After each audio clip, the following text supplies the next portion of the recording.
என்ன ட்ரீட்மெண்ட் அதை பத்தி நம்ம தெரிஞ்சுக்க போறோம். இப்போ யூரின்ல நுர மாதிரி வருது அப்படின்னு கம்ப்ளைண்ட் வருது.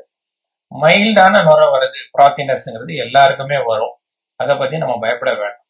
அதுவே அதிகப்படியான ப்ராத்தினஸ், ரொம்ப அதிகப்படியான நுர, சோப்பு நுர மாதிரி வந்துட்டே இருக்கு, ஃப்ளஷ் பண்ணும்போது அந்த மாதிரி வருது அப்படின்னா யூரின்ல கண்டிப்பா புரோட்டீன் லீக் ஆகுதா என்னன்றது நீங்க யூரின் பரிசோதனை கண்டிப்பா பார்க்கணும். அது கிட்னி ப்ராப்ளமோட ஒரு அறிகுறி. இப்போ புரோட்டீன்ன்றது நார்மலா எவ்வளவு வரலாம் ஒரு நாளைக்கு அப்படின்றத பத்தி நம்ம தெரிஞ்சுக்கலாம். இப்போ 1 day 24 hours யூரின் நீங்க கால்குலேட் பண்ணி கலெக்ட் பண்ணி நீங்க லேப்ல கொடுத்தீங்கன்னா 150 மில்லிகிராம் வரைக்கும் புரோட்டீன் ஒருத்தருக்கு ஒரு நாளைக்கு லீக் ஆகல. இதுல 20% ஆல்புமின்ற புரோட்டீன் வரும்.